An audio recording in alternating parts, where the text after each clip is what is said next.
And we're live, and we're just having some issues with our streaming software, everybody. But welcome to Bigfoot and the Bunny. My name's Chris Carr. And I'm Kristen Johnson, and happy Saturday. Happy Saturday. We're going to play a little video for you real quick. Or not. Wow, this is getting crazy. So our guest is joining with us. He's going to be with us shortly. His name is Keith Johnson, and he is a religious demonologist. And we're going to get into some very, very interesting conversation. New England folklore. And do we appear to be live out there on Facebook? Yeah, refresh that. Don't do the cricket button. Might have to. Oh, man. Oh. No. Did you find the link, Keith? Yeah, I can hear you and everything. Video yet. Okay, we're live. You're alive. Amelia Langdon Pleasant is letting us know. Thank you. We're live. We were just adding Keith. Thanks, Amelia. Appreciate it. I love that name. It's beautiful. I'll tell you a little bit about Keith while he gets joined up here. Keith Johnson and his wife Sandra Johnson are regularly called upon to assist individuals in dealing with alleged malevolent, if I can talk today, paranormal phenomena and potential inhuman infestation in their homes, and together have 50 years of experience as paranormal investigators. Keith has had an interest in the paranormal since he was a teenager, when he had phenomena occur in his own home. In the 70s, he was a member of the paranormal research group Parapsychology Investigation and Research Organization out of Rhode Island College. Keith has been featured on SyFy Channel's Ghost Hunters as a consulting demonologist, and both he and Sandra are former core members of the Atlantic Paranormal Society, otherwise known as TAPS. They have been featured as demonology consultants in the first 2 season episodes of the A&E series, Paranormal State, as well as assisting with documentaries dealing with the paranormal, including New Gravity Media's 14 Degrees paranormal documentary. Keith Johnson and his wife Sandra Johnson are co-founders of New England Anomalies Research and host a weekly TV talk show dealing with paranormal topics called Ghosts Are Near, which I'm a big fan of. Mm-hmm. That airs locally here in Rhode Island, but you can find that on YouTube and other places online. Ghosts Are Near, you'll see that in the ticker, how to spell that properly. Keith is the author of the Paranormal Realities book series that chronicles his experiences as a paranormal investigator. Books 1, 2, and 3 have been published, and subsequent books are in the works and due for future release.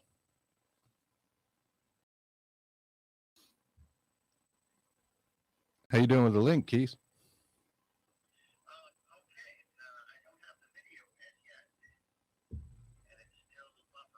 Oh, okay. We were just connected too, and I'll be darned, it was my Twitch account that kind of hosed this, so I apologize. We changed the password to Twitch. We're barely on Twitch. It's more for video gaming, and it seemed to take down our broadcast. Thanks, Twitch. Great. We'll get back to you.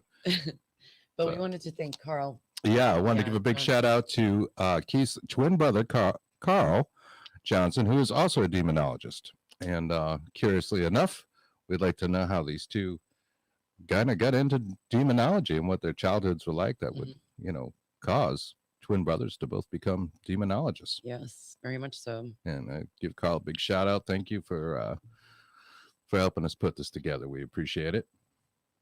Thank you, Carl. So what have we been up to this Speaking week? of demonologists, if we look a little tired, is that we were up late talking to another demonologist last night, Nathaniel J. Gillis, a good friend of ours. And I blame the way we look on you, Mr. Nathaniel J. Gillis. Thanks, Nathaniel. No, we had a great time talking to him. Yeah. He's a great guy. Good friend of ours. Absolutely. And we can get some other things planned. We're planning on going back out to Precious Blood Cemetery in Woonsocket, Rhode Island. It's quite an interesting place, and probably one that Keith is familiar with. If we can talk a little bit about that. See Ken Allen out in the audience. Hey, Ken Allen, how you doing? Hi, Ken. What's up, buddy? Ken's podcast is called The Wizard's Table. That's Got to right. check that out. It's really I cool. believe it's on every other Saturday, and I believe it's on today, right after us. Actually, you can find the Wizard's Table on Facebook. Another phone. No.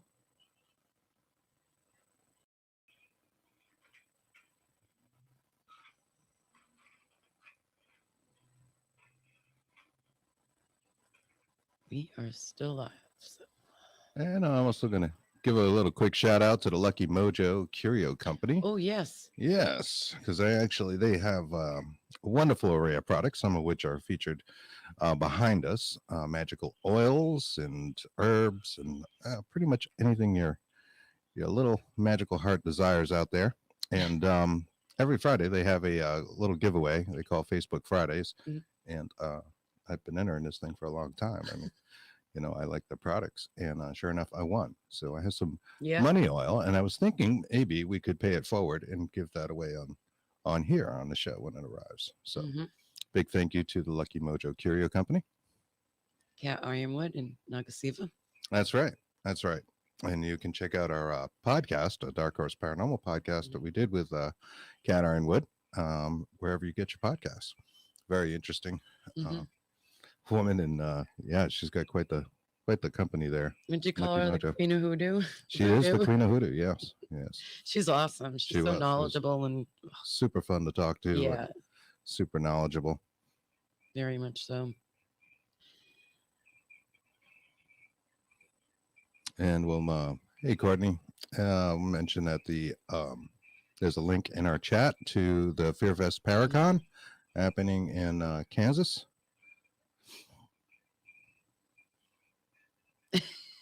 Quite loud.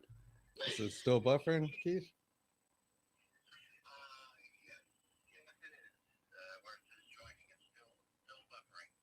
Hmm. Set the ghosts in your house on. Courtney says hello. Hi, Courtney. Yeah, I'm not sure. Maybe we want to relaunch the link. Should come up pretty good. Again, I apologize. Sorry we lost it there to begin with. We were with Courtney last night watching Cat on Trinity. That's right. So, yeah. That's right. Trinity Paranormal. It's all on Pun. Very cool. On TV. We love you guys. Cool stuff. It was live investigation. Mm-hmm. It's his wife. This is great. Comedic. In about 2 seconds, because I keep seeing my shirt, I'm going to start singing Godsmack. Singing Godsmack, yeah. It's a good song for this one. I don't know. Yeah. So Precious Blood is where Marie Rose Ferron is buried, who was a stigmatist. Since she was a little girl. She had abilities. She did. And she actually bled from her eyes. Their mass. And this was quite a thing. You might want to turn that down, hon.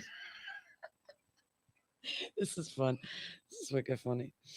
Oh, the technical gremlins tend to follow us around. They love us. Yeah.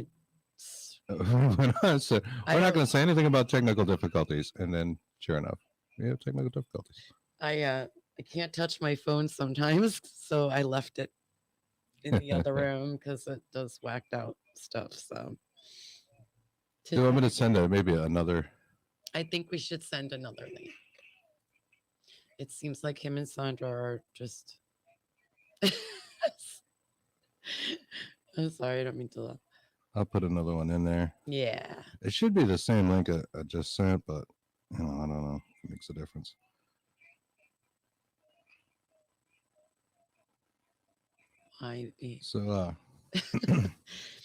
So we're going to be doing some more investigations at Precious Blood Cemetery. We actually are thinking of doing some a documentary from there. It's got a long history. Yeah, maybe cancel out of it and give it another shot. I resent it, but it's the same link.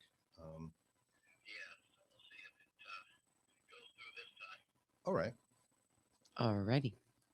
Do you happen to have a notebook over there? I do that. All right. Okay, it seems to be Working a little better. hopefully we'll go through this time. All right. Standing by. Keith There you are. Johnson joined. We're going to bring you right on, Keith, as I've already done your introduction, sir. So let me do this. There you are. Wow, sorry about that. Hi, Anne-Marie Young.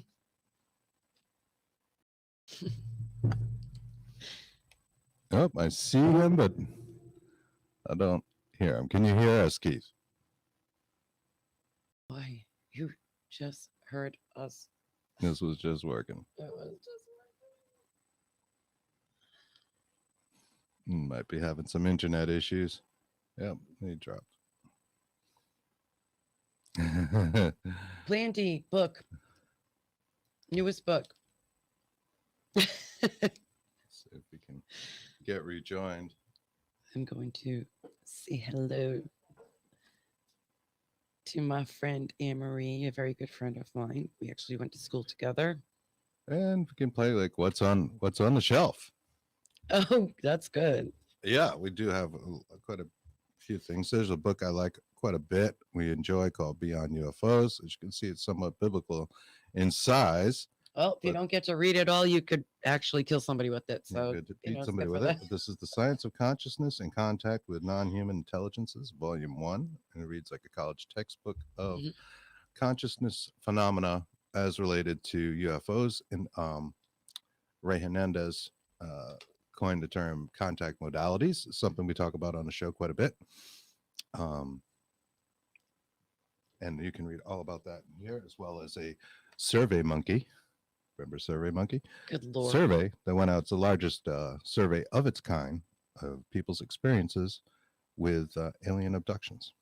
Is that like G's with the butler? What was that? How old are we? This book Didn't hear anything. is another good book out there for the magical folk. This is The Oh, Witch's yeah. Book of the Dead by Kristen Day. And I think this book is actually out of print, but I believe Kristen is working on a new revised edition of this. But if you can get your hands on it, this is a wonderful book on necromancy, Mhm. communicating with the dead, and mentions things like ancestral altars and such, which are a very good thing to do. I have one.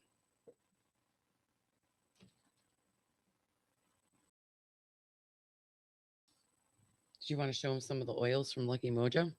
We can do a little Lucky Mojo stuff. Unfortunately, I have the other one in the other room.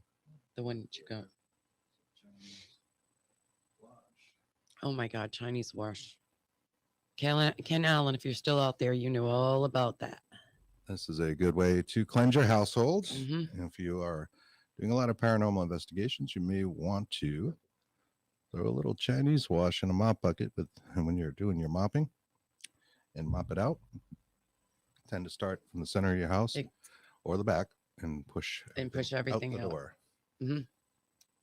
This is a fiery wall of protection oil, We use that. also from Lucky Mojo, and this stuff's great. I love their products. Their products are awesome. Also, at the same time, you need intentions as well, as most of us know. I don't know if we're gonna get him back. No, I'd try to call him again. Sorry, guys. This is the nature of live radio. And we could dig up some clips. I'm sure we've got plenty of EVP clips and spirit box clips we could play for you guys on the recent investigations. We went out to Spidergate Cemetery out in Leicester, Massachusetts, not too long ago on the 4th of July, as we do every year. We make that our annual pilgrimage. As you've And, probably seen on our I video. know we have an EVP from that visit that we didn't play yet for everyone. Yeah, try keep back. Here he is. I cannot touch electronics. I have problems. Hello.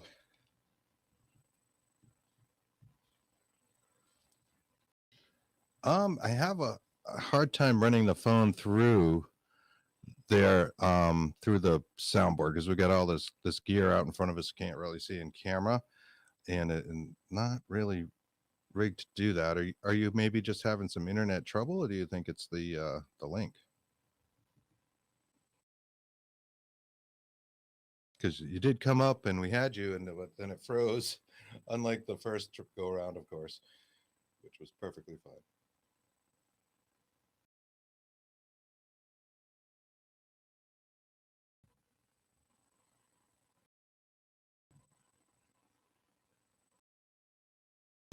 So we'll give it one more shot. Y'all may want to just like close out of it, and I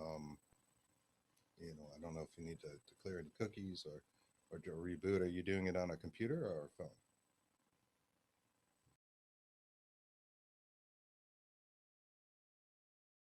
About to start singing Serenity. A fresh reboot and see if it'll come up.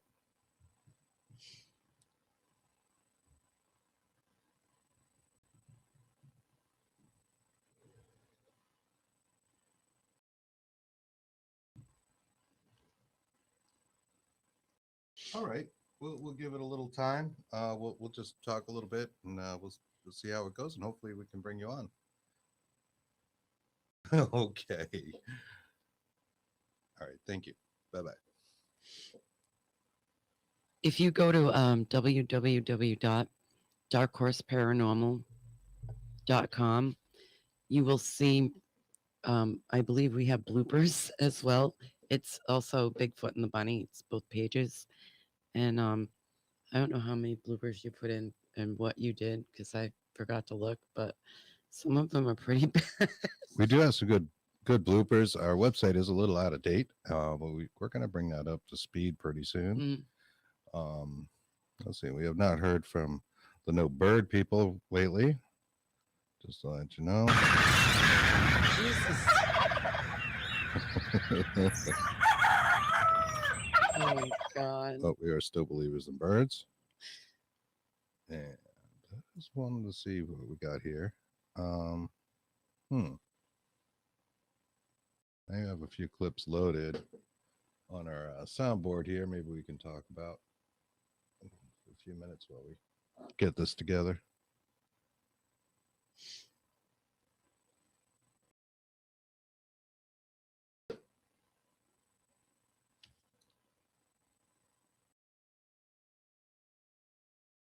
Let's see.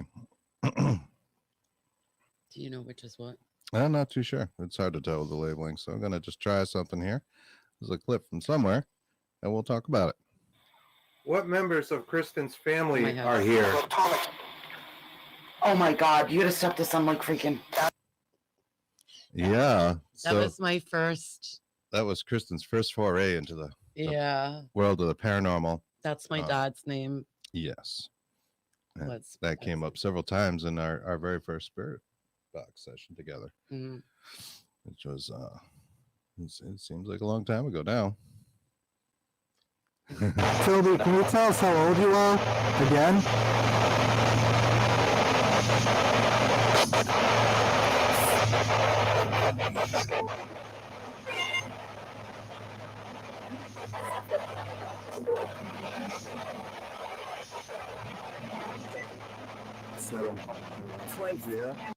Yeah, and it was actually 3 times. That was a child spirit, went by the name of Toby. That's how he identified himself, that we came across at the wonderful Spider Gates. And actually we used some of Cat Ironwood's techniques to help him out of there. Plus I used my own. Yes, put our own spin on it. There was some little hoodoo involved, and we used like crushed candy and herbs and such, and let a trail actually right out of that cemetery. That's right. And right out that gate. Not been able to communicate with him since. So he was there each time we were going, and we actually got him to say his name on that Spare Box being 7 both times. They came back, said 7 clearly multiple times. We believe though he's been led into the light, or it's just something I want to discuss with Keith. Yes. Wherever the spirits go when they're not trapped and earthbound. Excellent. If we ever get him on.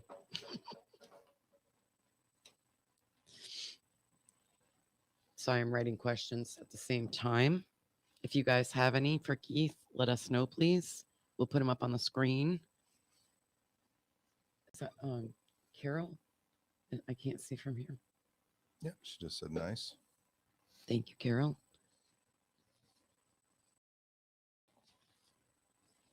Yes. This is a good book here. I'll make mention of this one also. Lucky Mojo. This is Making Mojos, and that is a mojo bag. Mojo bags. Tells you how to make a quick guide, but it's all good information. Like some of these books they're a little, they seem like they're a little small, but they are just ripe, full of information. And you can use that to improve your own magical practices. So we highly recommend their products. Intentions. I'll give Keith a few more minutes. We didn't really have a whole lot prepared other than some talking to Keith this week. So, do excuse us. If you have any questions for us or investigations or paranormal questions in general, please do put them in the chat. We will be glad to answer them.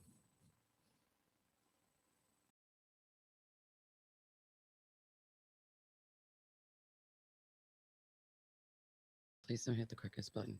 Right. Which one's? There's a little book on just about everything there. We got Throwing the Bones. Also, Hoodoo Candle Magic. Hoodoo Candle Magic. This is a really good book. Yeah. Oh, I got it. Throwing the Bones. Again, you can get these at the Lucky Mojo Curiosity Company. This is a really, really good book as well. All kinds of stuff there. And I mean, this book is pretty cool too. If you guys are into Haunted Objects by Tim Weisberg and Chris Balzano. Yeah. This book is cool. And I'm not sure if this one's still in print. This one, I think, is out of print for whatever reason. Maybe they're bringing it back. I know Chris has been a guest of ours on the Bigfoot and the Bunny multiple times. And hopefully we're going to have him back soon. He's working on a new book. Yeah. And he's got some great stuff. You may know him from Dark Woods and the Bridgewater Triangle books. Bridgewater Triangle actually is a documentary as well on Amazon. That's correct. You guys got to see that. They're in there. Yep. Yep. Hey, Stephen Woodward. Hi, Stephen. How you doing? Happy birthday. That's right. Happy birthday. Hey, Jennifer. So let's see. Let's see if we have any more. Keith Johnson joined. I see Keith may be joining. Let's see if we can get him on. How's that? Yes. There we are. Hello there. Hello again. See that? We were close to abandoned ship, but we knew. We had hope. We had faith. Abandoned ship, please. We have lots of things to talk about. So we're good. We often break the internet, Keith. So, yes. I almost just want to take responsibility here right now. The internet just does not love us at all times. No. How have you been, my friend? I have been well. I have been very well. How about yourself? Yeah, good. Great, thank you. We've been out doing a little investigating and doing our show and trying to put together actually a mini documentary, as a matter of fact, on Precious Blood Cemetery in Woonsocket, which I'm sure you're familiar with. Yes, I am very familiar with Precious Blood in Woonsocket. Very, very familiar with that. That's one of my favorite places, actually, in New England. I don't always get there, but it is quite an enjoyable place to do a tour. I did a tour of there a couple of years ago, and I haven't been there since. But it's always a very enjoyable place and a lot of history. Yeah, very interesting history. It's along the Blackstone River. And I believe in the 50s, I think it was 1954, we had back-to-back hurricanes here in Rhode Island, and actually caused flooding that's back of the cemetery. And that the caskets and bodies were floating down the street. Yes, this is very true, very true. In 1955, and it was terrible catastrophe because it's situated, beautiful, beautiful area, but it is situated next to the Blackstone, as you mentioned, and it's on a hill. So when the Blackstone overflowed and flooded, that washed out a lot of the cemetery, and unfortunately, a lot of the bodies were washed out and did literally go floating down the street. And Yes, we did. quite a And they sight to behold, although I wasn't around really for it at the time. back in our There is day. supposedly some of it on microfiche you can see in the Woonsocket Library, and probably the Providence Public Library, and it's washed right down to the Blackstone. Some of those bodies were never recovered. They just washed out to Narragansett Bay.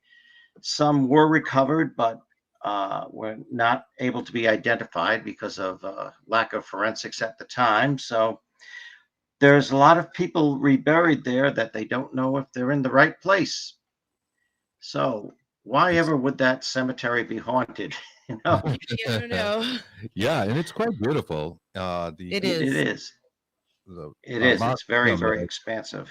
the columns and Yes. Greco-Roman architecture is something to Mhm. behold there too. The former Rhode Island governor is buried in there, and his family. Yes, Governor Porthier. His Yes. monument is like an amphitheater, and it's very, very beautiful. Very beautiful. You can actually, it's made for you to walk on it. It's huge. It is It is absolutely immense. gorgeous. You can see all the cemetery from there in the water, and it's just absolutely gorgeous. I've never seen anything like it. And of course, Marie Rose Ferron, who we Yeah. mentioned Yes. earlier, was a stigmatist, and her story is extremely interesting. But tell us a little bit about yourself and you and your brother. I, mentioned that Carl put this together for us. Your twin brother Carl. You're both Mhm. demonologists. Yes. How did this come to be, and what was your childhood like? How did you get into the paranormal? Well, our childhood, Carl and I were, of course, very close, being twins when we were little, and we were always fascinated with anything to do with long before we knew the word paranormal, we were not familiar with it, but we always liked anything mysterious, be it the Twilight Zone or In Search of, anything like that. Oh yeah, We in search loved. Yeah. Love that. But there's one thing that did prompt our interest, and that's the fact that in our house we did have some paranormal activity growing up. That doesn't mean it was constant, but we did have some things that were truly unexplained that would go on in our house. And, strangely, our house was new at the time. It was built for our family. So there had been no previous occupants. And the ground before then was a pony corral.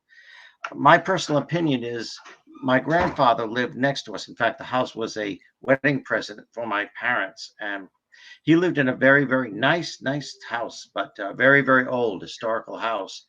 It was the first house in the community to have plumbing installed. So I tend to think it's something from the grounds that went over to our house. That's what I think it's the origin of it was. And because, like I said, it was a pony corral before, very peaceful and everything. Mhm. But some strange things would happen, some unexplicable things. Like my brother and I were 5 years old. My sister was younger. She was in a high chair. I distinctly remember my mother, it was in the summertime. After supper, my mother became a little choked up. So my dad handed her a glass of water. She put the water to her lips. Suddenly it was gone. You heard a slurping sound, and I actually saw bubbling. I actually saw bubbling in it, and it was gone. It just vanished. Wow. So we termed that our thirsty ghost. That's our first experience there. Wow, that's What else could you call it? We called it our thirsty ghost. We were just fascinated with that. And every once in a while, things would appear and disappear. Sometimes we had no idea what they were. Like a woman's driving glove appeared in the middle of the hallway, and then it was gone. We don't know where that came from, what it meant. And we would get recordings of spirit voices when we weren't even trying to. We'd be, playing with the tape recorder, as young people love to do. And every Sure. once in a while, the spirit voice would come on it. And we had no idea of the term electronic voice phenomena. We had never heard the term EVP. We just thought it was some strange, bizarre phenomena where something was talking while we were talking. So little things like that made us know that there was something more than just us there. Of course, when we're in our mid-teens, my brother and my sister and I decided to communicate more. I kind of was reticent about this, so I didn't do it as much. But my brother and sister began regularly communicating with, of course, the spirit board. They began having conversations with what they thought was a spirit. It seemed to be answering. Their fingers would go, and whether that was subconscious or not, I don't know. But it seemed to be giving them answers. They asked for a name, and it spelled out Sylvia, and spelled out the name Sylvia. And they asked, "Where are you, Sylvia?" And it spelled out cellar, Cellar. Well, my brother and sister went to the cellar and waited for an appearance or some kind of sign. They were in the dark. They waited for about 10, 15 minutes. Suddenly they heard three knocks, and they asked, "Is that you, Sylvia?" And they heard the three knocks again, repeated. So they were sure they were communicating with a spirit named Sylvia, a friendly spirit that would make little predictions here and there and have little conversations. So that kind of seemed to give it permission, and the activity took on a little different kind of tone after that. Sometimes there were insults on the spirit board that would spell out insults, and of course it's very hard to tease apart what was subconscious movements. They weren't intentionally doing it, but they would spell out answers, and how much was actual spirit, what was coming from the spirit world. Very Very true. difficult to tease that apart. But Right. something was going on there, obviously, and that really piqued our interest even more. Of course, it was many years later. My brother and I, of course, began joining paranormal teams. Our first one we were invited to join was at Rhode Island College, Parapsychological Investigation and Research Organization, PYRO.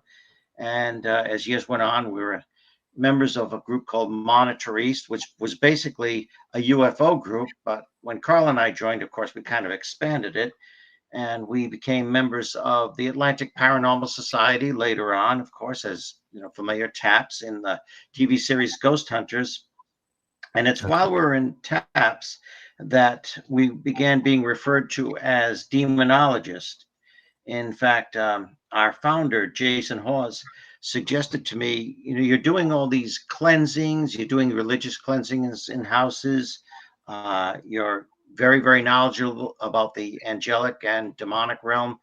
How about if we you take the official title demonologist? So I became the TAPS demonologist, and shortly thereafter, my brother heard himself referred to as a demonologist. So we just adopted that title to show what we do, and it actually helped a lot in people being referred to us who had inhuman or seemingly non-human spirit activity in their houses or following them.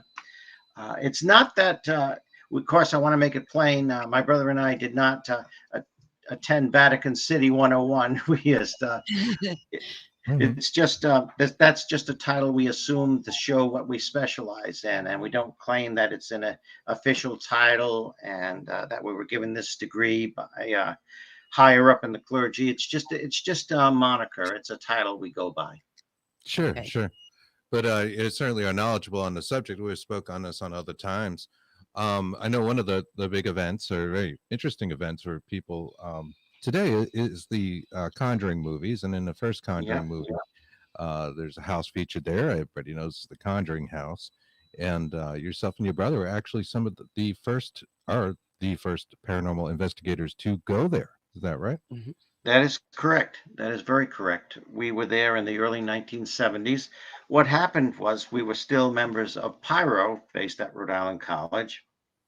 And now this is, of course, the early 1970s. It's long before anybody had access to the internet, except perhaps military personnel. So we had really no way of getting the name out there that we do these investigations. So I came up with this kind of funny little idea.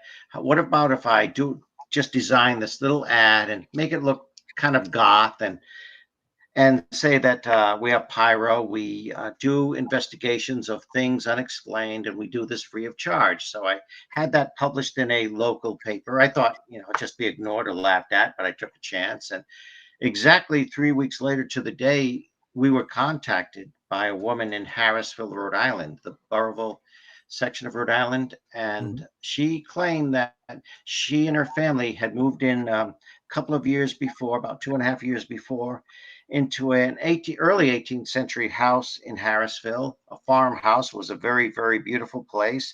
However, they were not alone there. Just like Carl and I, they found out that they were sharing their house with entities, sometimes unseen, sometimes seen, mainly by the children themselves.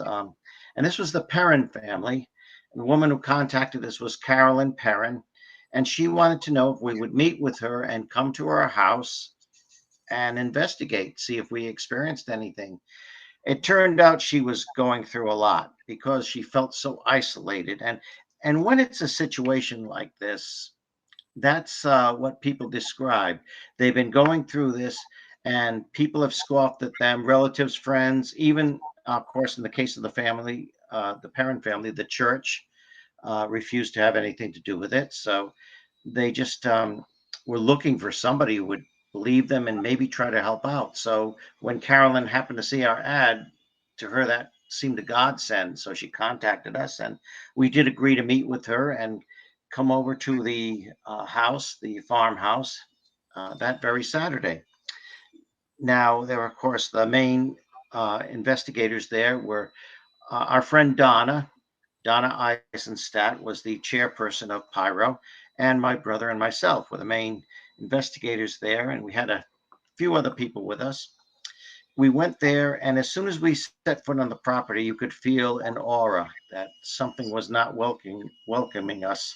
Now, the family themselves, they were a wonderful American family. You wouldn't know there was anything different about them, except Carolyn did seem a little like she was going through something. She was a little shaky, but very, very well spoken, very well worded, and they heartily welcomed us in, told us the history of what was going on there. And of course, they'd experienced quite a few things. The first day they moved in, uh, two of the daughters, Andrea and one of her sisters, saw a man standing there in kind of funny clothes, and a young man dressed in old-fashioned clothes. And they thought he was kind of rude because they said hello to him and he didn't answer back, didn't even look at them. So, well, he doesn't want anything to do with us. Little did they know that nobody else was seeing them, that man was just there. So they affectionately named him Manny. That was their nickname for him. They called him Manny because he was a man. So Yep. Well, that they kind of began works. experiencing other spirits. However, Carolyn began to start being attacked. Some spirit there apparently did not like. Very unfortunate mishaps. Perhaps the most terrifying or most embarrassing one was when she had just come out of the bathroom and was drying off from her bath, when a coat hanger leapt off the rack and began whacking her in the head. Oh And my. she began screaming. They even had some family friends over, and those family friends never came over again. And witnessing that, there was once a scythe in the barn. An old scythe leapt off the wall and almost just missed her head. Just things that were making her feel very, very uncomfortable. That was She did very not know at the time that her daughters were experiencing things too. Not all of it was negative, but some of it very much was, and they were feeling very frightened. And so then they all got together and think, we need some kind of help. And as mentioned, they did go to the church. What the church wound up saying was, maybe you should find another place for your children to go to school because this is very, very disturbing. And totally refused to help them. right. So And that's why they were very, very pleased that we were there. very. It's not like today where there's a certain amount of acceptance of Right. ghost phenomena. We have TV and we have ghost hunters, which we'll talk about later, and all these things have kind of changed people's perception of, people kind of accept that things might be haunted now. Where back here in the 70s, I think that was just seemed so outside, Mm. In the public consciousness and people's reaction. If you said, Right. I think my house is haunted, those crazy They're gonna stuff is think going you're on, they would crazy. want to lock you up. Exactly. Yes. So just wanted to make mention. I know we have a lot of younger listeners out there, and I want them to imagine what this must have been like. How intense. Yeah. Yes. Yeah. These the children felt very isolated. I had a I have a family friend who did go to high school at the same time with Andrea. Andrea was a little younger. She was the eldest daughter of the family, and just saw her in the hallway with her face turned away, just crying, just crying. She felt so isolated and so alone because what her and her sisters and her family were going through. And so you're very right that very, very isolated in a situation like this, especially back then when there's really very, very few people to go to. You're right. And they were of the Catholic faith. So who do you go to? You go to the church, and not everybody's equipped to, not everybody's accepting of this, even in the church, especially back in the 70s. So Hmm. they really felt very isolated and alone in what they were going through. Sure, Imagine. sure. I have to imagine they did, and that had to be very hard on them. But it's Hmm. interesting to hear some of the phenomena that you guys encountered, and because I know the story, Hollywood is Hollywood. It's not really how it went down, right? Like Right. in Bathsheba, Right. I believe I've heard Andrea talk on before, is not exactly the villain that's portrayed in the movie. Exactly. Exactly.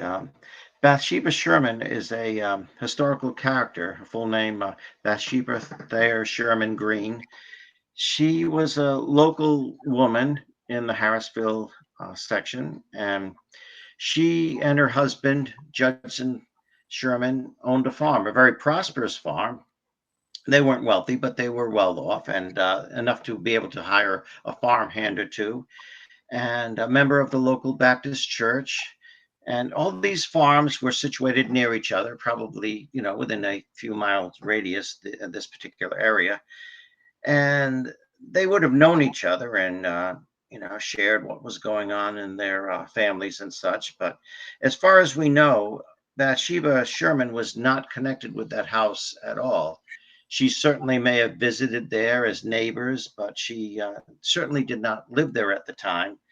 And we have, not just myself and others have been doing some very serious research into the history of Burrillville and especially Harrisville. We have found nothing to corroborate the terrible rumors of Bathsheba Sherman. She's buried in the local cemetery. She was given a wonderful eulogy by a minister from Providence, and you just don't bury a satanic witch, a known satanic witch, in consecrated ground. So Right. Right, killing these babies. these rumors must have come later, sometime later, and it's terrible because her headstone is no longer there. It's been cracked apart and vandalized so many times that finally it had to be removed. And No, that's That's a shame. just like a lot of cemeteries in Rhode Island that they get a reputation for being haunted, people want to take the gravestone, they want to take it with them and break it somehow. So sometimes, unfortunately, these historic monuments have to be removed uh, and put in a hidden location. Then that's what happened with Mhm. Bathsheba's headstone. It's heartbreaking. yeah, that is really is a It shame is. with all the Yeah. popularity of the movie. Brought some negative attention to the house itself, and certainly Mhm. Bathsheba's monument. Yeah, I remember reading about that and the desecration of the Mhm. stone. And the Yeah, it's owners at the some time were people just pleased. can't they can't separate uh, fact from fantasy. And of course, the owners at the time that the movie The Conjuring came out, the homeowners did go through quite a bit because people were trespassing in the middle of the night Mm. on their house. And, people think they're going to look in the windows and they're going to see the movie. They're going to see what happened in the movie being reenacted right there. And that's not the way it works. Right, Right. right. That's true. That isn't how history works, and we should respect those that have departed and what the circumstances are. Right. Hmm. Certainly Rhode Island has its own haunted lore. There's a lot of lore in Rhode Island, and I don't think it gets mentioned enough. I think the Bridgewater Triangle, Oh, takes a yeah. lot of attention, but just over those triangular lines lies Rhode Island, which is a haunted history, seemingly forever. Hmm.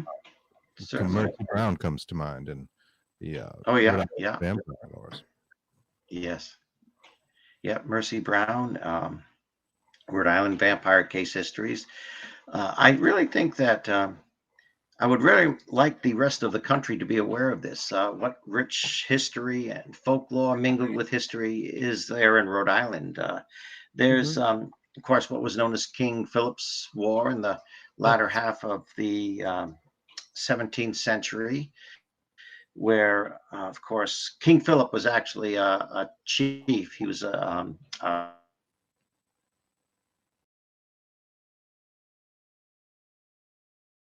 Freezing up a little bit. It's okay. See if he comes back. But King Philip's War actually started in your hometown, Kristen. as well. Yeah, it actually started right where I live. It went all through in New England Swansea, yeah. and was the bloodiest war between the Native Americans. Native Americans and the white man. Mhm. And that is often attributed to why, or people Oh, often drop- attribute Yes, that to being why certain areas are haunted around New England, around us. absolutely. And they may well be. We did a podcast on Native American hauntings that you can find anywhere you get your podcasts from Dark Horse Paranormal. And while Keith rejoins, we are having have some internet gremlins today, obviously, and sorry for the comments. rocky start. Give a shout out. I see Chris Garcia out there. Says hello. Hey, Chris, how you doing? Hi, Chris. Uh, I said Cardi, hello, Mr. Garcia. Fun house. Yeah, And the fun uniform. Thanks, Brandon. And Stephen Woodward's out there. Lisa Davis. That's right. Let me bring this up here for Stephen. To see some of you at the Temple Fear Fest Paracon in Salina, Kansas. That's right. The link is there in our Mhm. chat. That's going to be quite the event. That's looking fantastic, Stephen. Quite the lineup out there yes. in Kansas. We would like to be there ourselves, and you never know. We might be. It could happen. It could. We would love to be there. Yeah, the King Philip's War. We can talk a little bit about that. Sure. See if you can get rejoined. It was quite the battle there. We're going to talk about. Talking the mic there. It's what is it? Chief Medicament. It's actually Anawan Rock is where they Anawan Rock is it's where in I was going. I was Rehoboth. looking for the word Anawan. That's where I was looking for. So thank you. We actually have EVPs of that. We do. We have We do. we have quite a few EVPs and Spirit Box Mhm. clips from there, including a voice saying Chief Anawan that we got at Anawan's Rock. It's Yep. where a the whole surrender took place and sense. was kind of marked the end of King Philip's War, and that's in Rehoboth, Massachusetts. That's very interesting. I do recommend you check out our podcast on that. I used to play there when I was a child, Yeah. which is really weird. Kristen's parents had an antique store I'm an only child, so they would just just send me out the right, right there on back. Route 44, and that's where Anawan Rock is. So we talk about haunted childhoods, and that is something I noticed. So we were talking to Keith Johnson, and they had paranormal experiences when they were a kid. This seems to be a trend. Mhm. A lot of the people we talked to, including ourselves, had haunted experiences in their childhood that would later lead to a lifelong interest in the paranormal. Most of us. A lot of us, yes. No, most of us. How about you guys? You got any questions about that? You have haunted childhoods out there? Let us know in the chats. I'd love to talk about it. I was not a fan. No, Kristen was not a fan. No. Her experiences. More or less shadow person related, would you say? And on. yeah, it took a long time to get Kristen into this stuff. It's so That's kind of our it story. was yeah, it's so bad that I could not watch actually The Nun and in the second Conjuring, is it? And the Yeah. Nun movie, it's whatever. The imagery. and Yeah, you don't it like was the it just that in the shadow. shadow Yep. people stuff, but Nope. they're out there. I'm It's a getting common- there. it's a fairly common. It's funny how some of these things like shadow people, like the old hag, Yep. an old hag syndrome, exist kind of out in the collective consciousness, and people encounter them, regularly, and there are just so many stories. It takes on a life of its own. It seems. It makes you wonder. Are they formed by our collective thoughts, or are they entities within themselves? Are they entities mocking things that they're able to pull from our own brains? People talk about this with alien abduction phenomena, that the aliens, quote unquote, entities pull that information from your brain as to what they might appear like, what you perceive an alien to look like, what you would perceive a shadow person to look like, and present themselves that way, almost They like also step bad into actors. roles, right? Right, right. Roles plays a Like, big role. well, you got to think of the Toby incident that we were speaking about earlier. Exactly. We always wondered if it really was a child spirit, Hmm. which I felt it was. Right, So which almost he seems cliche, was. particularly for that Right. because of location in the- particular, right? With Spider Gates or Friends Cemetery in Leicester, Massachusetts. There are all these rumors that a teenager had hung themselves in at Spider Gates sometime in the 80s, and it's undocumented. And maybe one of the families owned the local newspaper and tried to cover it up. Oh, There's all these things, and of don't course, when you start. walk in, there's this giant tree with a big tree branch going across, But and it's so so high up. easy to see that. Well, you get the idea. Somebody could be hung Right. off it, right? So and it's a child, and yeah, It this was concept. a teenager. This was Yeah. a child. But, Mm. and I don't know if we clipped this or not, but the last time we went, Chris went in the woods where he felt like he needed to go into the woods. And I forgot what the child said to you, but there was another child that said, better follow me. Or Better was it follow me. Yeah, we do better- have a It's EVP of that. very weird? but we haven't played We that always on the said show. very weird things. I should have queued that one up. I don't have that Yeah, ready. I thought maybe you had it. Unfortunately, no. I don't have that, but I probably have some other clips here from that time. Let's see. We'll just try a couple. We'll do random clips. What do you guys want to hear? Yeah, we have a bunch. We do. We have quite a few. Don't if he presses the one where I'm at my house, just it's like my first session. So do you hear me freaking out? So just Yep. go ahead and laugh because I do still. Let's see what we got. Watch the volume here. Toby, are you here?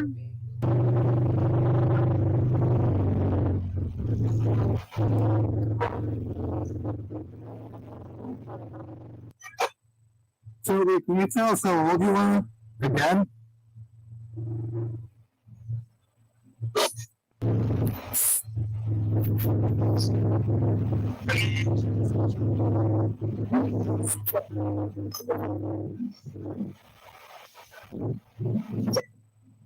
Friends here. Toby, what's your last name? All right, I'm going to pull that down. It looks like Keith is back with us. Just so you guys know, that was our second trip to the Spider Gates and talking to Toby a second time where he identifies his age as being And 7. we met a couple of girls. We did. named Let's Justine and Courtney. So we'll hello, sir. Welcome back. Hello. Toby subject. Thank you very much. It's good How to you be doing? back. Sorry about this. It looks like the internet is Doing not good. agreeing with us very well. And we were just talking about some of our own investigations of the child spirit that we had come across at Spider Gates, our friend's cemetery up in Leicester. And he identified himself as Toby. He was 7 years old. So it was a little clip Oh. there of Toby. And now we got Mhm. lots of people out in chat. I see Gail Eisen. How you doing, Gail? Great to see you as well. Gail. I bet. Okay, Amy from Death Files. Okay, all right. So, where were we? We were just starting to talk about King Philip's War. Yeah. It was Yes. very interesting. And Anawan Rock, and Kristen actually used to play at Anawan Rock as a child. Her I parents had an also- antique Oh, shop. really? Yeah, in the right, back. yeah, right I there was in only 44. child. See you later. Bye. So they would send her out to play. And I'd be on the rock almost every day. Now, I wanted to tell you, I lived right where the start of King Philip's War was. yeah, she lives in Swansea. Oh, really? Yes. Yeah, it actually started Yes. there. Some art history. Wow. There were some murders, and that kind of set off the war. Yes. But I think what we're doing is attributing that a lot of the war in Rhode Island and stuff may have its foundations in King Philip's War, being war. Right. Hmm. Yes, indeed. I'll let you pick that up. Can you hear us? Okay? Yeah. Yeah. Many of the origins of Rhode Island, and like you said, his profile rock and such, and Sure. the all the famous monuments that exist, the areas that were there in King Philip's War, that many of them are there today. Yes, they are. Absolutely. Seems as valid a reason as any for the phenomena that, seems so prevalent in New England. Yeah, yeah. Yeah, a lot of people don't realize that, Worcester was actually lost to the natives at the time. Yeah. hmm Worcester being the second largest city in Massachusetts. Yes. Yeah, they had lost Worcester, and it was an awful battle. Worcester was carried down. hmm Yeah, so Mercy Brown there and consumption, you got some background. Yeah, yeah, Uh, yep. It's H.P. Lovecraft was he was actually following the history of the Great Swamp Massacre and a lot to do with King Philip's War, and he and a friend actually trailed and hiked in Chepachet and found an old trail there, and they explored there, and of course he used that in one of his stories. And as you may know, my brother and I are actually related to H.P. Lovecraft. We, if he was alive today, we would actually be his second cousins. is that right? I didn't know that. Yeah, yeah. Wow. Well, so we're related to Roger Williams, and we're related to H.P. Lovecraft. Only in Rhode Island, so many people are related. The Johnson. Massachusetts and the Rhode Island history goes back so far. And Sure. Well, everything's 15 minutes away, so everybody knows Yeah. everyone. right, exactly. And if you are familiar with the story of Ramtail and Foster, the haunting of the Ramtail Mill there, the apparent suicide of Peleg Walker, my brother and I are related to him on the same side of the family, the place side, that were related to H.P. Lovecraft. So it's very, wow. very far back New England heritage. Absolutely. Oh, that's really cool. That's really cool. I didn't know that. Yeah, so I'm very proud to feel like a true New Englander. Well, a lot of people don't know that, in the 1800s, when consumption was taking a lot of lives and people couldn't rationally explain it, it created quite a panic around New England and Rhode Island in particular. Yes, indeed. Yes, indeed. And they had a peculiar way of dealing with it. A lot of times they turned to folklore. There are many confirmed cases of this, what we refer to as the Rhode Island vampire cases. It was pretty much all over New England, but it seemed to be really, really concentrated in Rhode Island. And even when it was in Vermont, when these things are happening, they're always related some throwback to Rhode Island, family relations and such. Say in 1796, there was the case of Abigail Staples. Her father was Stephen Staples, and Abigail had died very young of consumption, which we know today is pulmonary tuberculosis. That's what it usually was. And he actually petitioned the town council. Stephen Staples went to the town council and petitioned them that he might exhume another daughter. He might exhume his daughter to save the life of his present daughter, who was ill, to, quote, try an experiment to see if he could stop her progressive illness by dysenterying Abigail, his first daughter, Abigail.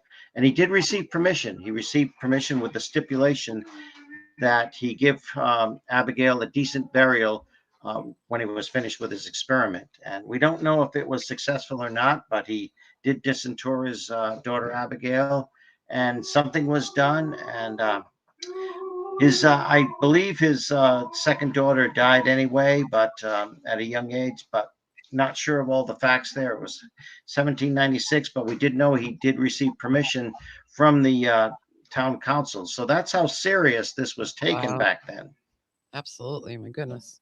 Yeah, it is amazing. And yeah, I keep harkening back to Mercy Brown because she's probably Rhode Island's most famous vampire. Yeah, that a lot of people Yes. know. And Yeah, certainly she's Rhode Island's most famous, because that happened as recently as 1892. Now, I think 1892 is not that long ago. It's on the cusp of the 20th century. The automobile was in the process of being recognized. The telephone was in existence. Some people had telephones, and it's but this was happening. Of course, it was Exeter, Rhode Island, was a very rural area at the time, and really was kind of a depressed area because with the industrialization, farming, agriculture was kind of on the wane in isolated communities such as Exeter. So what happened was George Brown had lost his wife, Mary Eliza. She's age 36. She had died of consumption in 1883, December of 1883. 6 months later, the oldest daughter, Mary Olive, died. Mary Olive Brown died of consumption as well. But then there were no deaths for several years. Then in 1891, George Brown's son, Edwin, his only son, Edwin, began showing signs. He was newly married. His wife was named Hortense Himes. And he was very, very strongly built, strapping fellow, according to history. However, he began wasting away, became very sick, began having that obsessive cough where you would spit out blood, of course, a sign of consumption. And the doctor recommended that he go out to Colorado Springs to drink of the mineral water and breathe the fresh air, which he did with his young wife. He went out there for some time, for several months.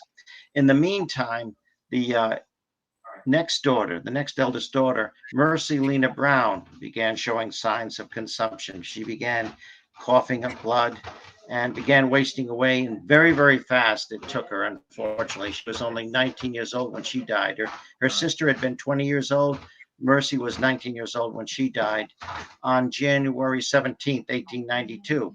Now, of course, this was the winter time, so Mercy was buried in the cemetery in a holding crypt. And of course, anybody who's been through New England sees the old keeps. They're called keeps or holding crypts, where the body was put to wait the spring thaw when they could bury them. So Right. that's where she was placed after her death. Right. And then, of course, Edwin did return some months later, and he was very, very ill. His disease had returned, and he essentially came back to die. The meantime, the farming community did apparently have a meeting with George Brown, the father, and suggested, look, George, this is what we think you should do. There's the old superstition, the old remedy. It's your last chance to save your son. We recommend that you do this, that you disinter your family members. At first, George Brown just asked, please leave my house. He wanted nothing to do with this. However, his son did become increasingly ill, and a desperate parent will try anything. Even though he himself did not believe in the superstition, he decided to cave in to his neighbor's wishes and did give permission for the bodies to be exhumed. And the county coroner, so this was not, it was isolated, and yet they did contact the county coroner, who wanted nothing to do with the exhumations until they offered to pay him a bunch of money. So he agreed just because he was being paid to do it. So when he arrived at the cemetery exactly 2 months later, on March 17th, 1892, there were the bodies that had already been exhumed of Mary Eliza, the mother, and the eldest daughter, Mary Olive.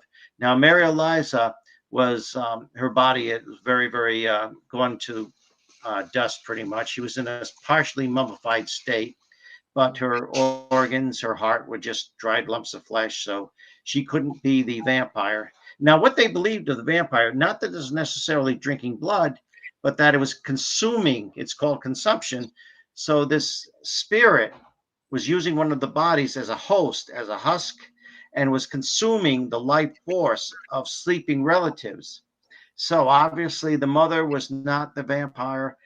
Mary Olive, she had gone to a skeletal remains. She still had a very long growth of her beautiful long hair, but the rest of her body had disintegrated to bones, and so no flesh remaining. So then they went to the holding crypt, or the keep, and they took Mercy's body out. Now, when they opened the lid of the coffin, there she was in her burial shroud, almost perfectly preserved. In fact, she had even rolled over in her grave. She was almost facing downward. Wow. And, for unknown reasons, an eyewitness did claim that. So right there in the cemetery, and You have to picture this really happening back in 1892. The men put the cloth bandanas around their mouths and around their faces, and Dr. Metcalf actually performed a rudimentary autopsy right there in the cemetery. He did find the condition of Mercy Brown's lungs showed that she did have TB. She did have consumption, and her heart and liver were removed. They did drip a little bit of blood, but I mean, I know it sounds terrible, but she had just defrosted. So the Right. body fluids were just defrosted. They were partially coagulated. So Dr. Metcalf gave his pronouncement that there is nothing unusual in her state of decomposition at this time. He was paid and he left.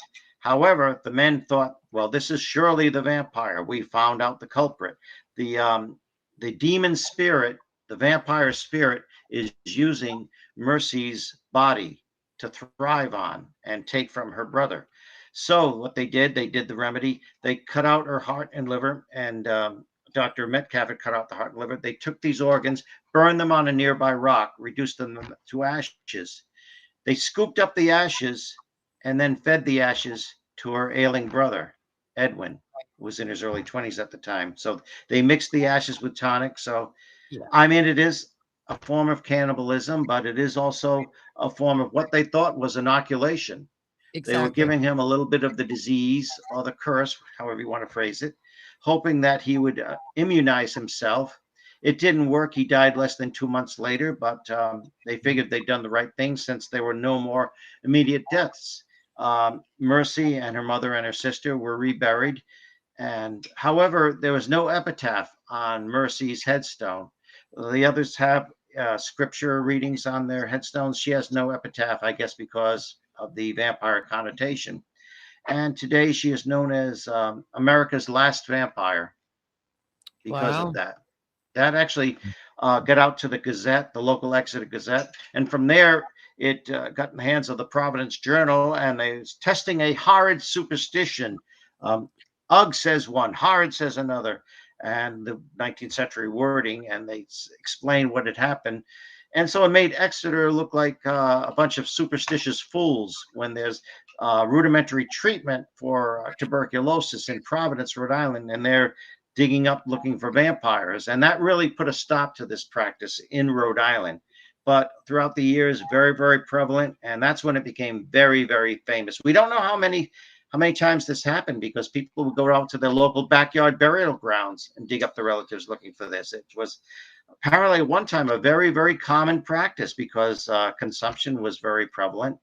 Even the great naturalist Henry David Thoreau, he wrote in Massachusetts. He wrote about in Concord how somebody nearby had been exhumed.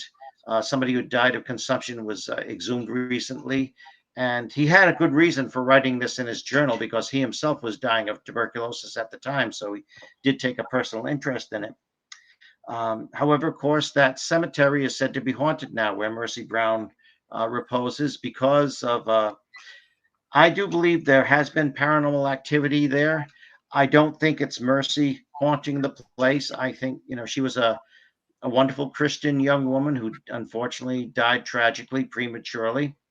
Sure, But she was a victim. yeah, people came in there. People come in to this day. People still do rituals. Her stone was actually stolen at one time for curiosity. Somebody took her stone, and fortunately, it was returned. But now it's bolted in with a steel plate so that nobody can yank it out again in case somebody tries. But it is unfortunate. These beautiful cemeteries, and there's the case of Nellie Vaughan in West Greenwich, Rhode Island, Right, not far who's from her. several miles away, and she died in 1889. She was not known to be a vampire until almost 80 years after her death, and that is simply because a bunch of high school students got together looking for Mercy Brown, but they didn't know Mercy Brown's name, so they went to the wrong cemetery, and they found a stone where a 19-year-old woman had died, and the inscription said, "I am waiting and watching for you." That's all they needed. Now that is an inscription that at the time meant I am waiting and watching for you from heaven. On a young person who died, they Right. often inscribed that. But they took it to mean I am rising from the grave. I'm waiting, watching for you. So Sure. that's how Nellie Vaughan acquired the reputation for being a vampire. And Nellie Vaughan is known for being a vampire, a witch, and a ghost who's vengeful because of her undeserved reputations. And in real life, she was a young church woman, a church-going woman who died at 19 years old. She was a blacksmith's daughter. She died of pneumonia, unfortunately. They had no treatment for that at the time. So that's how her reputation came in. And her stone had to be totally removed because people were chipping away and vandalizing it. So her stone had to be taken by the town and put in an undisclosed location. So nobody can see her stone anymore. And that's very, very fortunate. Yeah. There was a rumor that no grass would grow on her grave because she's a vampire. So no grass will grow on her grave. Well, the area she's buried in, now that her headstone's no longer there, guess what? The grass grows back because nobody's trampling it. So Right. Sure. Exactly. Sure. Yeah. Yeah. The kids kind of take these things over, and a lot of times these places end up being, places where people meet up and drink beers as teenagers Well, and raise that's- hell. Oh, yes. And I was going to and all say that that to you things, about Mercy unfortunately. Brown's cemetery. The reason why that it's probably so haunted, and I agree with this with a lot of cemeteries, that people go in, do rituals, and they carry their own crap with them and they leave it there. Yeah. And that's why it's all haunted. And That's an excellent way of putting it. I'm glad you said that because that's what happened in the Mercy Brown Cemetery. That's what happened in the Nellie Vaughan Cemetery. They people have experienced paranormal activity in the Nellie Vaughan Cemetery, but it's not because of Nellie. It's because people believe these things and they go in holding rituals. They try to summon her, and there is a big concrete sarcophagus right next to where Nellie is actually buried, and she's not buried there. That's two of her uncles of the Knight family. Two of her uncles are buried there. However, anybody who's seen Dark Shadows, remembers Dark Shadows? yes, Remember Barnabas Collins is sealed up because he's a vampire. Well, that's what they thought here. We're going to break open this sarcophagus, and we're going to release the Blood Countess Nellie Vaughan, and so she can roam free. And people believe this, and so that's where the vandalism happens, and the rituals, and the desecrations, things like that. yeah, we can't Sure. stand that. We Sure. have It's very kids talking to each other Yeah. growing up, and ghost Yep. stories come out. It all comes down to those ghost stories, right? That's what sparks a lot of the interest. I don't know what cemetery it was that we went to, but we actually came upon a gravestone that did say that they died of vampirism. Or What was that? Okay, that's in There's, North Smithfield. Yes. Yes. Yeah, North Simon Smithfield. Whipple. Yeah, that's in North Yeah. Smithfield, and it has a poem, and it Yeah. is a full poem, but half of it's buried, so you can't read the full poem. But though consumption's vampire grasp has seethed thy mortal frame, and then that's buried. Yeah, But that's right, yeah, that's right. it does say consumption's vampire grasp, so that Mhm. shows that it was consumption was associated with vampirism, especially in New England. And there was a time in the Victorian era, where consumption was actually considered somewhat attractive. I mean, it's a terrible, terrible disease, and but I It's mean, you cool. get these young women with the alabaster white skin and the ruby red lips and everything, and very, very slim. That was actually considered somewhat romantic at the time, or romanticized. Yeah, that That's certainly interesting. probably contributed to its widespread. Yeah, because it's absolutely infectious as well. Right. So Yeah. So it's Yeah. very, very interesting. I've So, never heard that before. It really is interesting. I know from watching your wonderful show. It's been on for a long time, and I love it. Ghosts Are Near. Mhm. Oh, thank you very much. You're very welcome. I want to let people know you can find Ghosts Are Near on YouTube. You're vacuuming. Is Sandra drilling or is she vacuuming? That's a machine. That's a vacuum going in the background. Oh, okay. Yeah, I'll see if I can tone that down. One moment, I'll be right back. No worries, Okay. no worries. Get back to me. That's great. Yeah, you're looking up the. Yes. We're gonna see if we can get the picture of the epitaph of what we saw. Yeah, Simon Whipple. That's who it. it was. Yeah. It was really interesting to see that, and we've heard now that it's been way more as well. These epitaphs. Yeah, food But- consumption's vampire grasp. Okay. We just turn the machine off, so that should be all set. Thank you, Sandra. Thank you. She says you're welcome. So, a lot of vampire. yeah, lore, we're talking about. near. You guys have had some pretty amazing cases. I remember one. I think it took place in Maine, and we were trying to exorcise an entity up there that was pretty impressive and seemed to be possessing the inhabitants of that house. Yes, that was.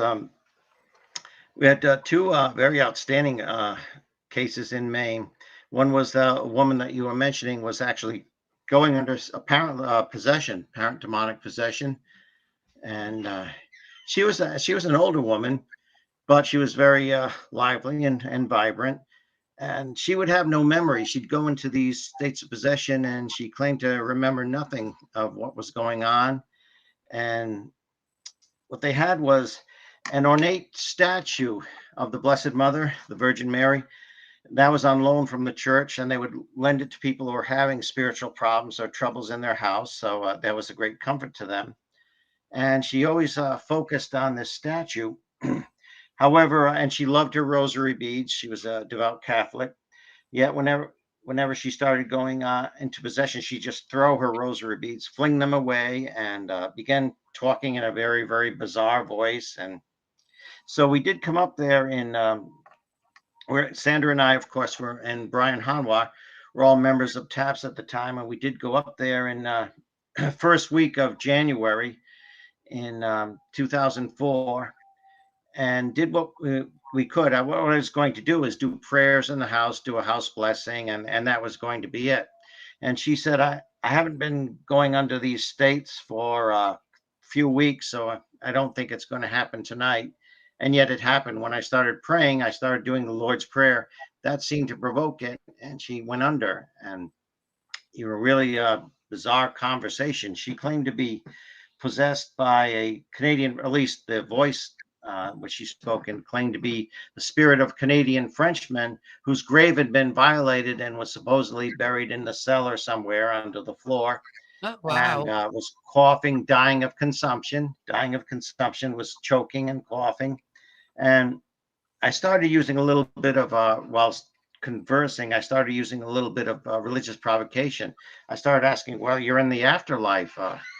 Do you see angels where you are? And she was speaking in French, and her husband translated for her. And she says she doesn't know how to answer that, and began asking the name and everything, and asking, do you see your family there? And she started getting very, very agitated, and suddenly in French started saying, leave me alone, leave me alone. Finally, I said, you're in the afterlife. Do you ever see Jesus? And that's when became very, very, very defensive and started saying, get the devil away from me. And she actually claimed to be the devil after we kept questioning, what kind of a spirit are you? And I said, in the name of Jesus, what kind of a spirit are you? And it shrieked out, the devil. I'm the devil. And that's when people are under possession, often they will say they're the devil himself. And there's a number of reasons for that. One, it's hard to bring evidence to the church authorities when somebody's claiming to be the actual devil. And also, they seemingly have permission to call themselves the devil because they're of the satanic kingdom. So they can do that. And also, it's a fear factor. Somebody says they're the devil himself. That's an act of bravado. Well, I'm not going to deal with the devil himself. So that's to put people aside and make people afraid, so they won't try to cast them out. But we were there a couple of times, and apparently the spirit was eventually cast out of her months later. It was cast out, and she lived very peacefully. She was not tormented by the spirit anymore. And she was always calling upon the statue to save her, the statue to save her. And Mhm. I think that's part of the weakness there, that she kept calling upon the statue. She called upon Mary, and to her, Mary was represented in that statue. So she was actually doing the iconography, calling upon that statue for help. And I think it would have been much more helpful to just call to God and pray to Jesus. But the spirit was eventually expelled from all appearances, and she did die about a year later, a little over a year later from cancer. But she was not even aware that she had serious cancer at the time, so she passed away very peacefully and was never tormented by this spirit again. I remember some of the video footage, and you know, when you say possessed, you know, I want our audience to know this is the real deal, and she definitely looked almost, you know, Hollywood-esque possessed. I mean, she Yes. wasn't spitting pea soup, but you know, Right. her face was contort, and she seemed to be speaking apparently in French, and you know, had knowledge of the foreign language. And I remember the statue quite well of the mayor. I think that moved around or something too, as well, right? Yeah, they said it would. I didn't see it move, but they said it would be moved around. And one time, I Yeah. don't know what she came downstairs, and all of a sudden there was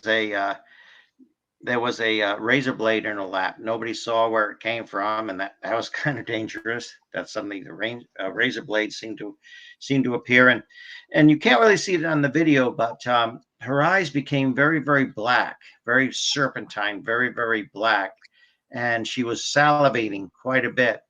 And if you notice the expression on her face, I personally define that as the tragedy mask. You know, you see in theater the comedy and the tragedy mask together. She resembled the tragedy mask. And I've seen in another case of actual possession where a woman had the same exact expression on, except she was the comedy mask. She was smiling. And it's interesting that the expressions didn't change. Once the expressions were there, they didn't change. They just maintained the same expression all the time the people were under possession. So that's a phenomena that's often true in possession, that people's eyes will tend to black out, become very, very narrow. Either that or they'll wildly go around, as I saw in another case of possession, or they go backwards, just exposing the whites. Now, there's, as we, very familiar in the movie The Exorcist, there's a reason for that. The reason is they'll do anything to avoid having one-on-one eye contact with someone, because the eyes are the window of the soul. Supposedly, seeing somebody looking through with their eyes gives you some kind of power over them, like mesmerization. And so a possessed individual will often do anything to avoid direct eye contact with somebody, especially somebody who is attempting an expulsion. That's why their eyes will narrow or roll around or just expose the whites. Anything to avoid that eye contact one-on-one. Wow. Yeah, very interesting. So we have a few comments there. Donna, I would recommend, she was asking if she was Portuguese, recommend checking out Ghosts Are Near. YouTube is probably the best place for people outside of Rhode Yes. Island to check out Mhm. Ghosts Are Near. And Mhm. watch that Yes. because it was very good, very good Yeah, we footage. are on YouTube too. Thank you. Yeah. Let me ask you this: what to you is a demon? I know the word gets used a lot, probably too Yes. much on TV. It could be a negative. What to, And is Yes. it to you? Is it a negative spirit, or is Yeah. it something more of a biblical nature or entity? That's actually a very good question. I'm glad you asked that. Demon is thrown a lot around these days, and that's the connotation of the typical evil spirit is known as a demon. A more accurate translation from the Bible would be a devil, and a devil, of course, can mean accuser as well. Devil is a more accurate translation. A demon is from the word, of course, daemon, going back to ancient Greece and such. It's a demon was originally, a daemon was originally considered a wise spirit. It's a spirit that could communicate. Usually ghosts were referred to as shades, people's shades, but Mhm. a daemon was actually a spirit that could communicate, was intelligent, didn't have to be negative. Often it was a considered a guardian spirit that would follow people. But as time went on, it became equated with an evil spirit, and that's what they're called in the English translation of the King James Bible. They usually referred to as evil spirits, and but demon has pretty much been accepted as the moniker now. An evil spirit that does these horrible things and possesses people and whatnot. They're referred to as demons. Now, a demon. Some people would disagree on this, of course, and that's fine. But a demon does not usually refer to a fallen angel. Often in many Christian branches and such and other religions, a demon will refer to as a fallen angelic being, but that's not quite accurate. A fallen angel they're usually the ones that control the lesser spirits, the devils. They'll control them, and a demon actually goes back to a very, very mysterious time in our history and in biblical history. It goes back to, of course, the first book in the Bible, which is Genesis, of course. And it says in Genesis, Genesis 6, talks about how the sons of God saw the daughters of men. Now, of course, sons of God in the biblical text always refers to angels, always in the Old Testament. It always refers to angels. In the book of Job as well, when they say sons of God, that refers to angels. There's some discrepancy there because there was a gentleman in the third century that began, he just couldn't accept the supernatural explanation. And so he said, well, the sons of God must refer to the descendants.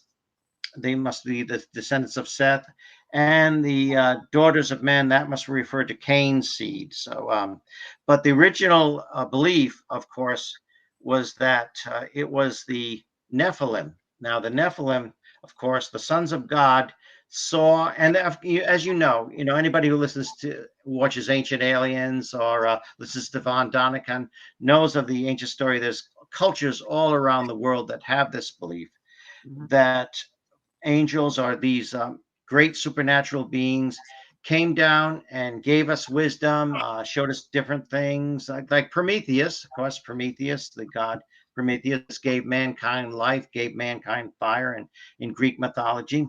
Yeah. Mhm.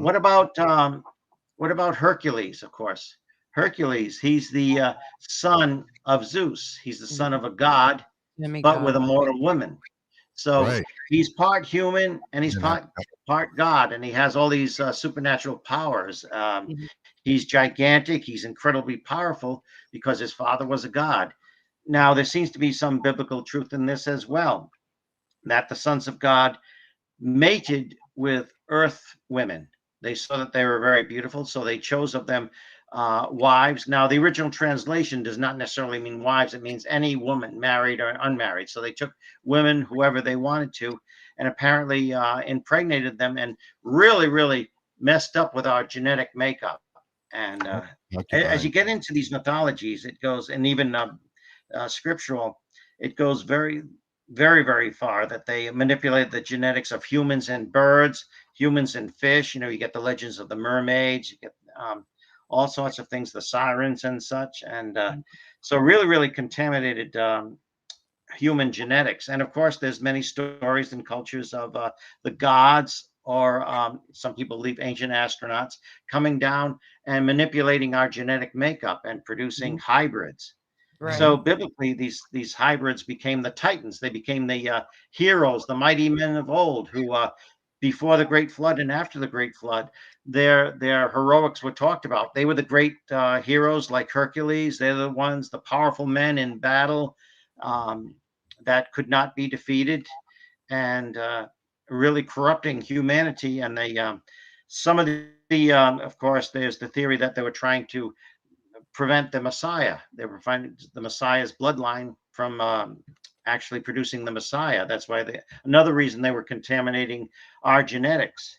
But this produced the hybrids called the Nephilim, which were the mighty men and mythological women of old that became gigantic. They were they were super fast, super intelligent. And I always like to go back to Star Trek. You know, a lot of people go back to Star Wars.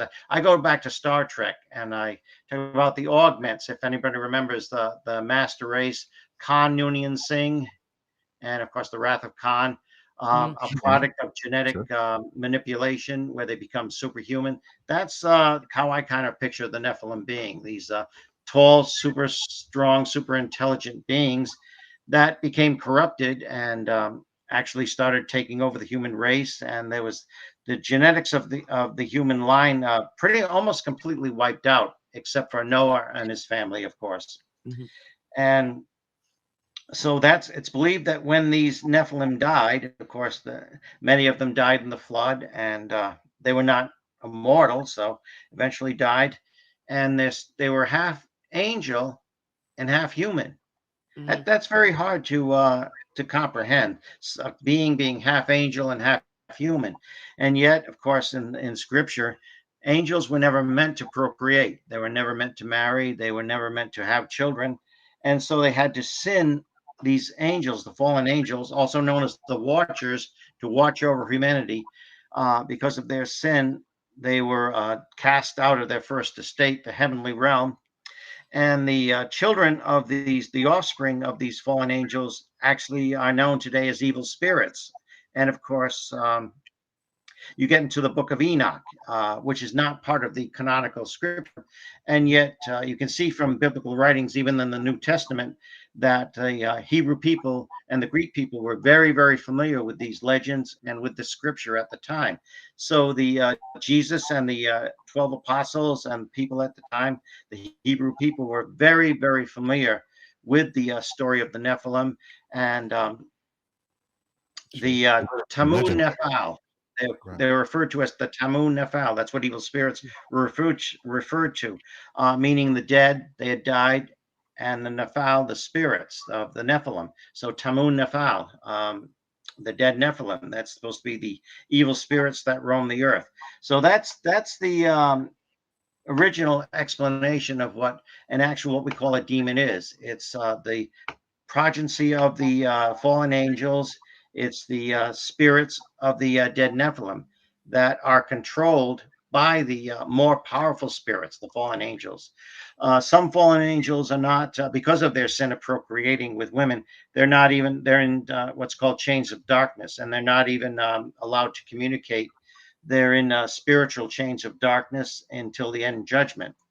But some are free to roam, and some, of course, many of the Nephilim spirits are free to roam on the earth. And that's the kind of spirit that is responsible for this terrible anti-religious activity you hear reported in cases of possession and infestations, of the anti-religious activities, of the the blasphemies and possessing people, because what do they want more than anything? They want to inhabit a body. They're disembodied spirits. They no longer have a body.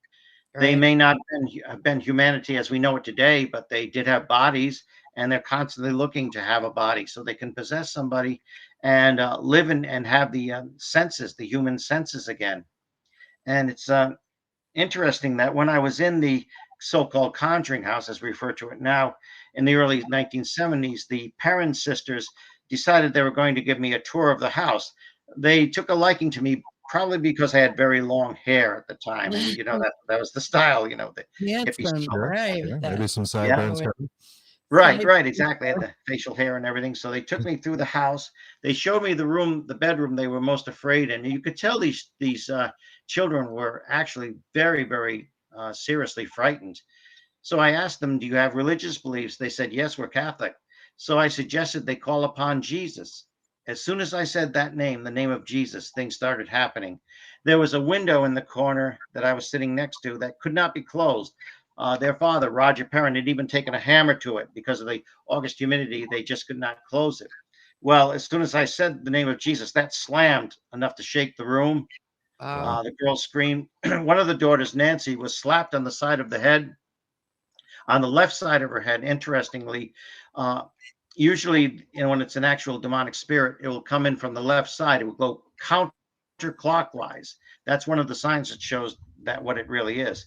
And so she was slapped counterclockwise on the left side of the head, screamed, and said something had just slapped her. I kept calling upon the name of Jesus, and it left the room. But what the strangest thing was that it was almost like a bubble. You could feel the atmosphere pressure encroaching upon us. I could feel it draining from me. I could feel it pulling energy out of me, a very nauseating feeling. But it was like the pressure you felt, the pressure around you. As soon as I called upon the name of Jesus twice more, that stopped. That all stopped. It left the room. Of course, as we were to see, it did not leave the house, but it did leave the room. It did leave the room. They were very happy about that. We went downstairs, and the parent girls were so happy, and that showed that this thing did fear. I mean, I'm sure it was not afraid of me. I was, I was about 135 pounds, no, less than that. I was about 128 pounds at the time. Long hair, very slim. I don't think it was afraid of me. I don't think it was afraid of the hippie type, but it was afraid of the name Jesus and respected that.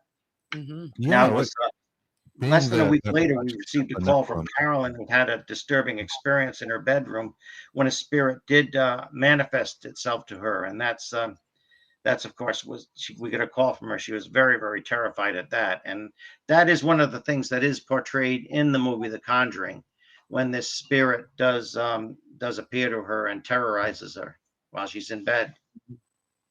That's terrible. So is it your Terrible. feeling that the haunting of that Conjuring house really is something to do with the progeny of the Nephilim, of an evil spirit that is something that we would call today a demon? Yes, yes, that's my belief. I mean, I'm sure other people have other beliefs about its origin and what it could be, but to my, my belief, I believe this when I was there when I was 18 years old. The first time Carl and I went there, we were 18 years old. I believe that's a demonic spirit there. I believe it's a Nephilim spirit. And I believe that to this day. I've never changed my stance on what that spirit was and still is. Of course, there's people that own it today. They're very, very nice people. Corey and Jen Heinzen.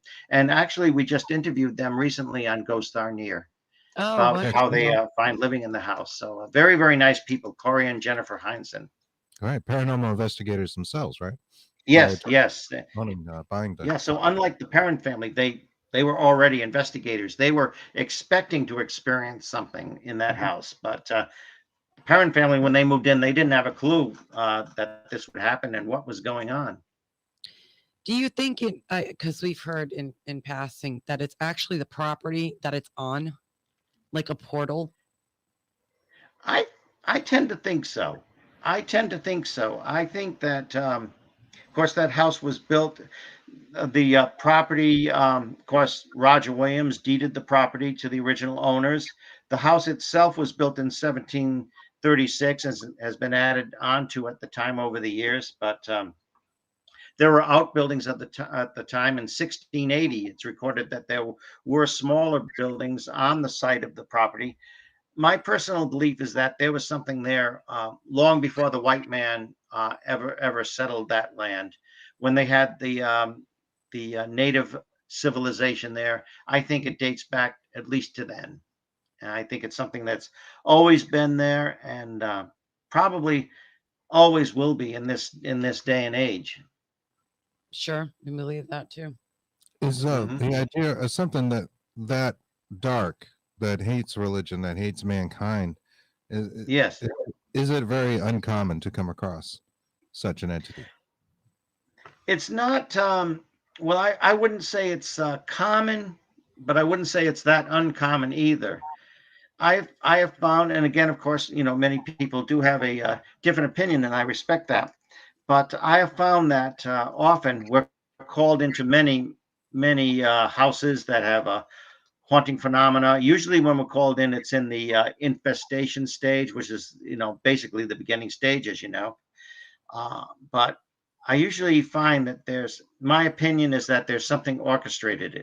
There's something behind the scenes orchestrating this phenomena.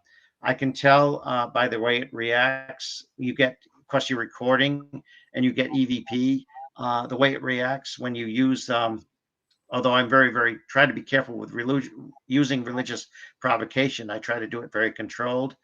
But usually, when I'm doing a house blessing, just simply praying for the family, that's a form of religious provocation. If it is an evil spirit, they'll take that personally and usually reveal themselves for what they are.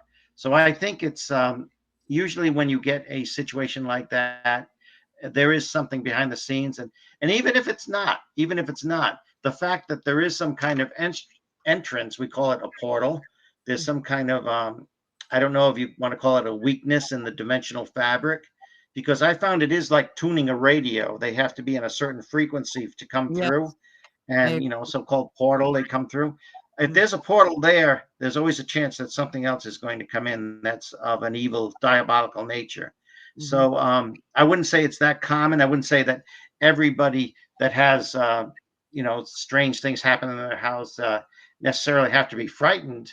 But if it keeps happening, if it's something that keeps happening, I think it would be a wise decision to at least have it looked into, to contact somebody who has knowledge and experience in these fields.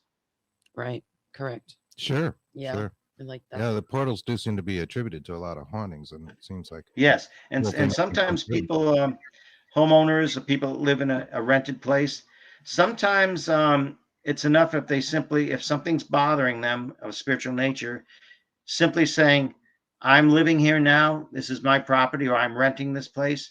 I would respect it. I would appreciate it if you don't bother me anymore." Sometimes that's enough. Just making that statement, declaring that. Sometimes that's enough, depending on the strength and Yeah. origin of what kind of spirit it is. I have a really sassy woman that lives in my house. Oh yeah.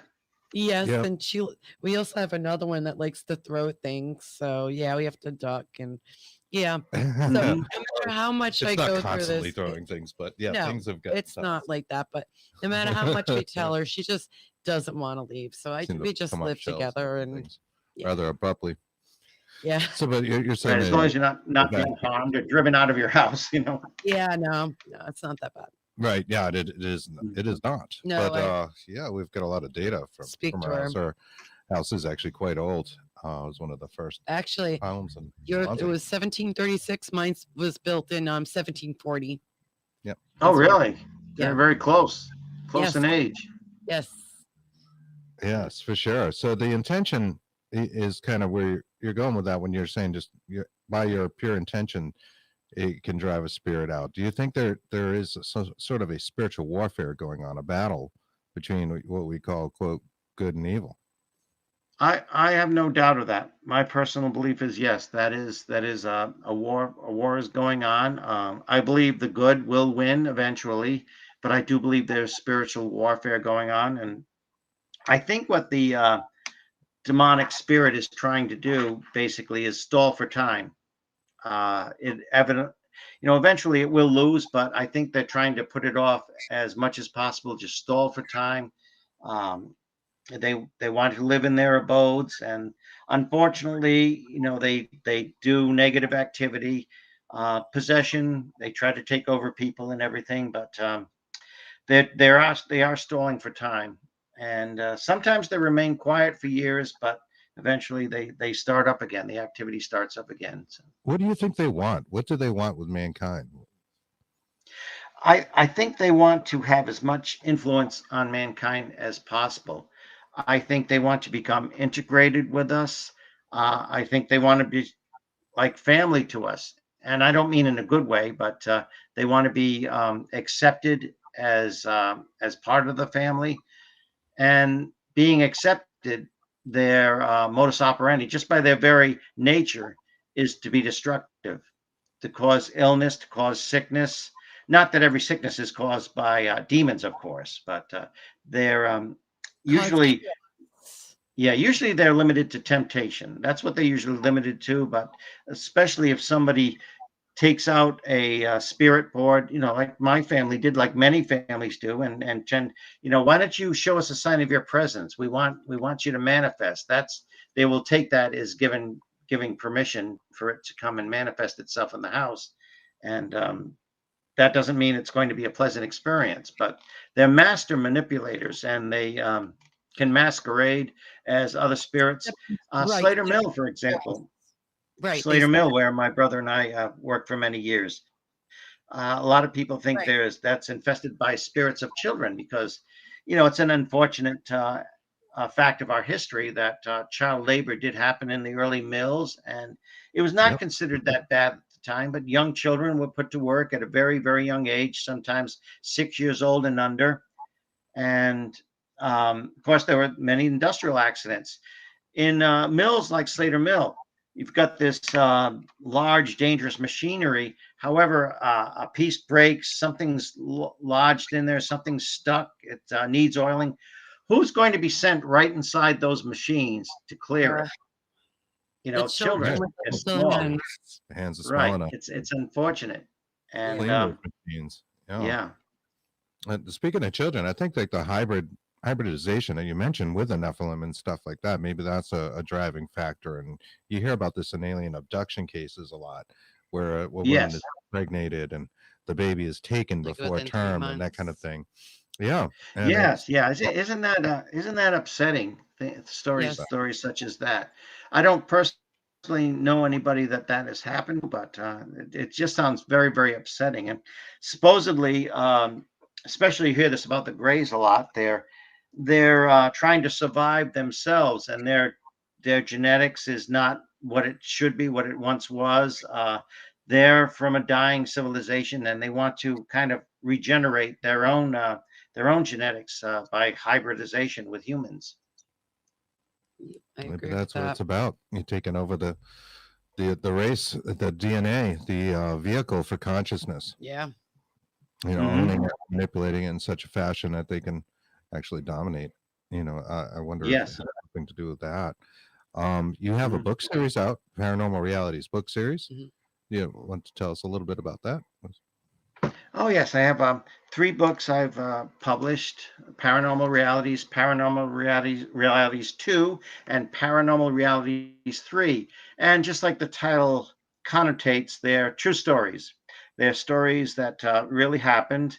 Uh, about the paranormal. A lot of them are anybody who's a fan of ghost hunters, Taps, the career of Taps, might enjoy a lot of these stories because some of the stories are stories that happened before the series of Ghost Hunters. Before that started as a series, shows some of the characters that people may not be familiar with, and some of the characters that people are familiar with in the series, like Jason, Grant, Steve, Brian. They're all in the stories. And so you can see what went on behind the scenes before we had an actual TV show, and things that adventures we had, and little successes and failures as well. What it was all like to be starting out in this field of paranormal investigations.